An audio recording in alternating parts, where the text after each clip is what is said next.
Hey, what's up guys? It is Rob from Movie Review Time, and I just want to say Happy Halloween 2019. The weather is pretty crappy here. It's actually snowing right now, and it has never done that before, I don't think. I can't remember it ever doing that here in Illinois. But yeah, it's pretty crappy outside, so I'm not really sure how the rest of the day is going to go. But I thought I would do a video just to celebrate Halloween. And since I couldn't review a horror film every single day for the month of October, I thought I would do it all in one video. Basically what I did is I picked out 31 random horror films that I'm just going to show you guys in hopes that, you know, you'll watch it too. You know, maybe some of these films you've seen before, maybe you haven't seen some of them before. A lot of them could be recommendations, and you know, if you're curious, definitely check them out. So that's what I did for this video. There are 31 days in October, so now I'm going to show you guys 31 random horror films that I picked. The first one here is The Fly, the original Fly, mind you. I have it here on Blu-ray, the 20th Century Fox Studio Classics version, with some special features. A lot of people forget this one. You know, a lot of people know the one with Jeff Goldblum, which is fantastic, but don't forget the one with Vincent Price. This one is fantastic.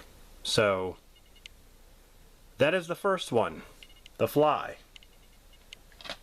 The next one is a movie that really intrigued me, and that is It Stains the Sands Red.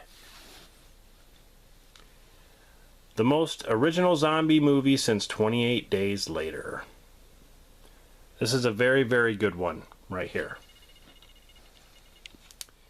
You know, this girl gets stranded in the desert, and there's a zombie on her tail. You know, it keeps following her and stuff. It's pretty good. But yeah, pretty cool independent horror film. So that's definitely a recommendation. The next one I've talked about before, and that is Splinter. It's a different kind of film. It's got the kid from Road Trip in it. I don't remember his name, but there he is right there with the glasses. You know, the one in Road Trip that always smoked weed all the time. But it's like this creature, like this spiky thing that, you know, gets into you and, you know, has very sharp spikes on it. It's pretty cool. So, that's the next one. Number 4 here is Dark Skies. Here we have a movie from the producer of Paranormal Activity and Insidious, kind of a creepy sci-fi horror film. Once you've been chosen, you belong to them. J.K. Simmons actually has a part in this movie. But you got Josh Hamilton, you know, Kerry Russell. Very, very good.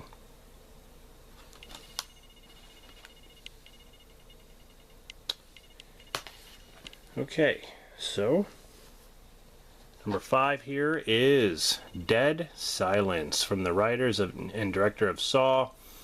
You Scream, You Die, Beware the Stare of Mary Shaw, with her and her puppets.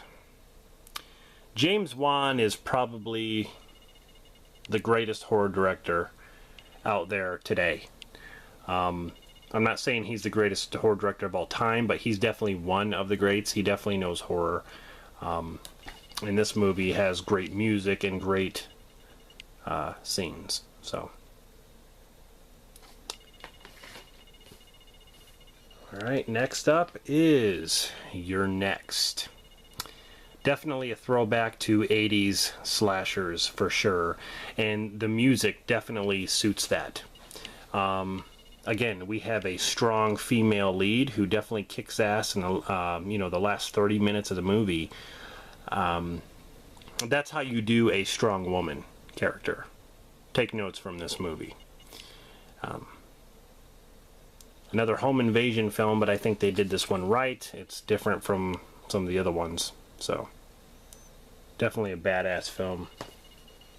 Next is As Above, So Below.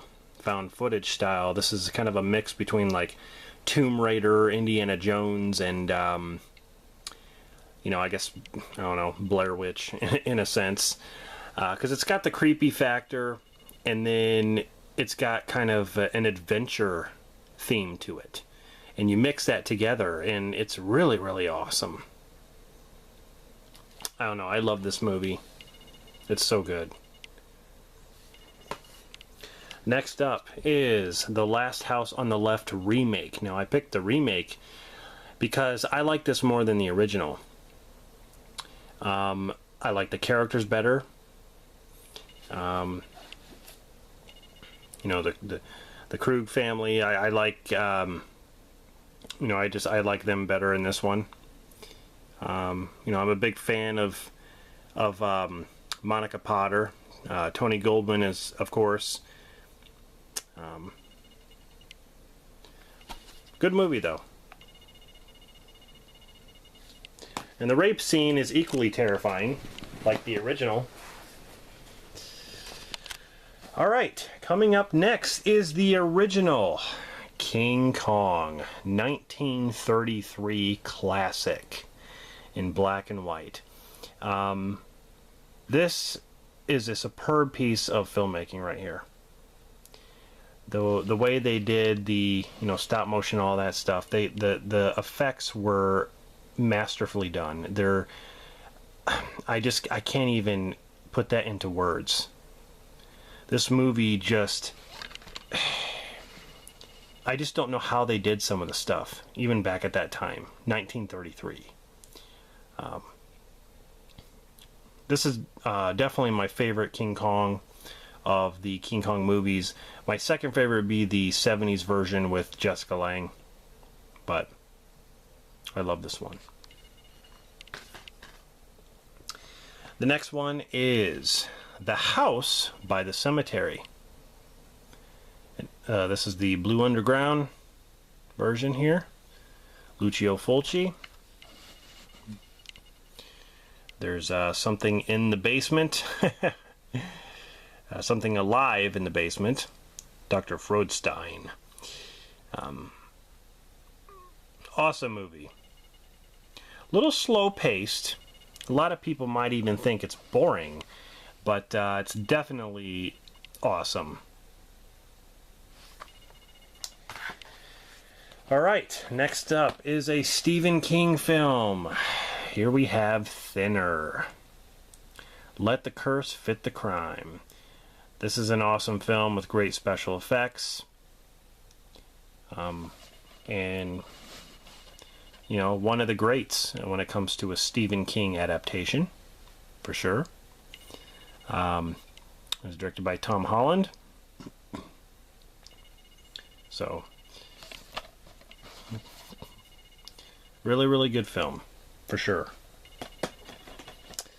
Next up is The Witch. Evil Takes Many Forms. This movie's messed up. It is messed up, but it's a good one. I like the time period. It's like 1600s. And, you know, witches are around, and yeah, it says unsettling. It is unsettling. Ellie Granger's in this. Lucas Dawson. Anna Taylor-Joy. Just awesome. A couple creepy parts with the witch and the goat and stuff. It's just, yeah, it's crazy. I like the ending too. It's got a good ending. The next one is Amityville 2: The Possession. In my opinion, my favorite of the Amityville movies. I like this better than the original. I just think the original is, I don't know, it's just very slow. and at times I find it boring. This one, I don't know, I just found this one to be more entertaining for sure.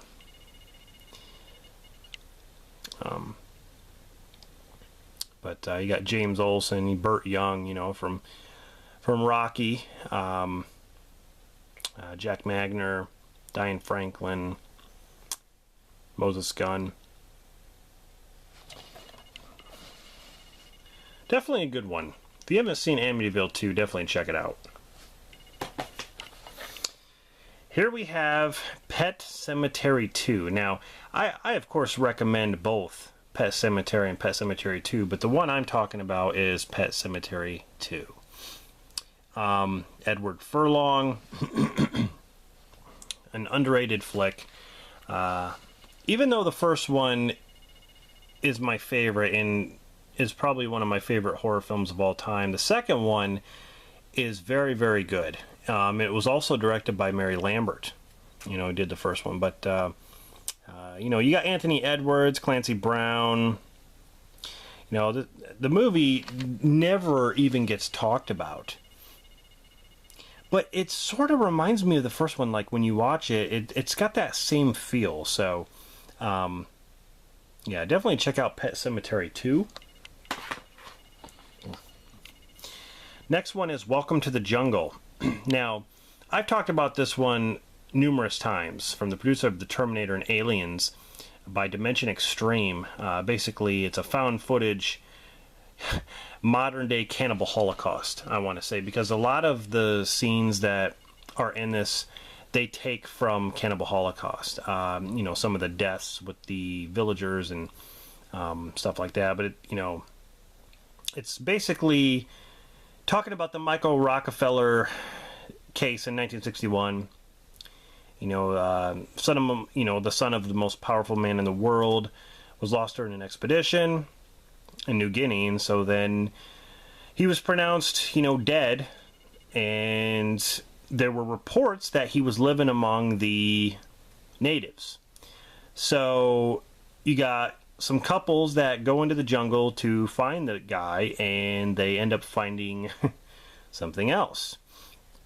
But it's in the same, like I said, it's in the same aspect as Cannibal Holocaust. It's got, like I said, some of the death scenes, but it's very, very disturbing and really, really awesome. Definitely for like a found footage. So next we have Invasion of the Body Snatchers. This is definitely a good one. You know, Philip Kaufman directed this, but you got Leonard Nimoy, you got Jeff Goldblum, Donald Sutherland, Veronica Cartwright, Brooke Adams. The one I have here on Blu-ray has special features. I think the DVD did too. I think I had like the old Snapcase DVD of this one. This is definitely a good one. If you like sci-fi-ish, you know, kind of horror, you'll definitely like this one. You know, kind of like, you know, The Thing or whatever. Next up is Stir of Echoes, Kevin Bacon. This is one of my favorite Kevin Bacon films. This is awesome. Very, very creepy film. You know, he starts seeing ghosts in his apartment after his sister-in-law basically hypnotizes him and opens up his mind when he gets hypnotized, and he starts seeing this girl in his apartment, and she's trying to tell him things, and he's not listening. But then it tells her, or she tells him to dig, and so he starts going to the basement and starts digging. And it's what the spirit is basically doing is trying to get him to find her body so she can be at peace. And it's a really, really good film. Kevin Bacon, man, he's awesome. Definitely a flick. This has some scary moments too, I have to say, like some really creepy times. Next up is Train to Busan. This is an incredible zombie flick. Very terrifying, very intense, and it's got some cool moments.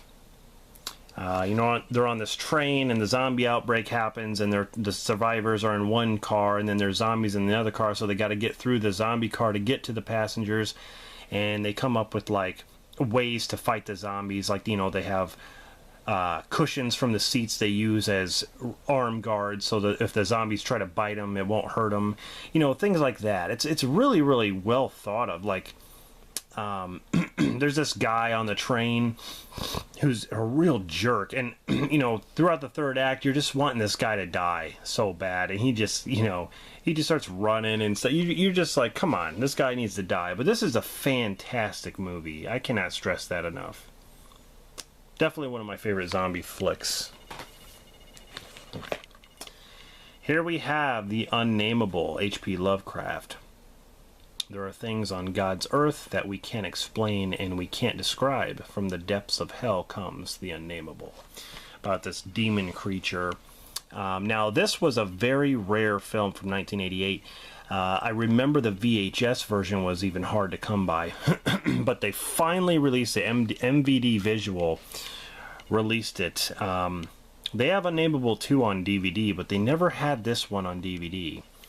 I was really happy to get my hands on it because I used to rent this at the video store all the time on VHS. So this is definitely one to check out. Here we have Darkness Falls. An eye for an eye, your life for a tooth. This is an awesome film as well, about Matilda Dixon, who is the Tooth Fairy. You know, if you stay in the dark, she'll get you. If you stay in the light, she can't hurt you. The whole beginning scene is terrifying with the boy. You know, she enters the room and like he's under the covers, and you can hear her. It's I don't know. It's very creepy. But Brian Tyler did the music to this.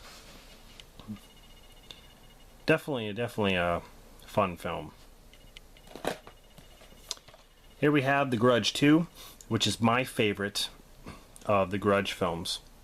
I like the whole beginning, like I always talk about, where she gets locked in that attic and then the Grudge shows up from the trapdoor. It's produced by Sam Raimi. But you got Sarah Michelle Gellar in this one, just like the first movie. It's good. Here we have The Monster with Scott Speedman. Definitely one that no one talks about. I believe it's on Netflix right now. I think you can watch it. But I thought this one was pretty good. It's very intense. You got this mother and daughter who are stranded on a road on a stormy night, and they realize they're not alone, and there's something lurking in the woods. It's pretty cool.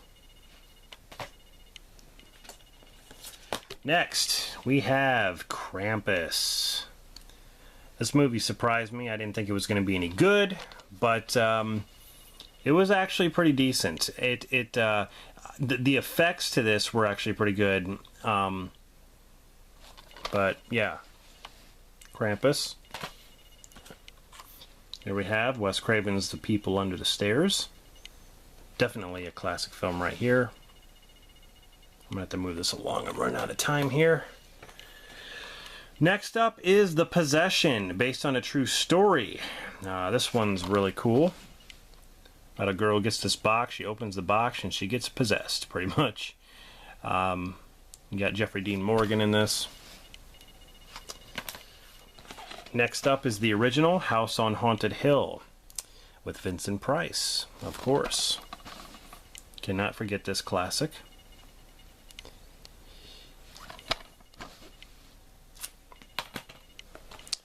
Couple more here. We got I Spit on Your Grave, the 2010 remake. Amazing. The Remaining, which is a end of the world kind of what do you call that? The Rapture, but it's a horror film. Pretty awesome. VHS 2. A lot of short skits, or short stories, so to say. Very good. Quarantine 2, Terminal, way better than the first. And last up, Lords of Salem. So there you go. Those are 31 random picks for October, and I just want to say happy Halloween to you guys again.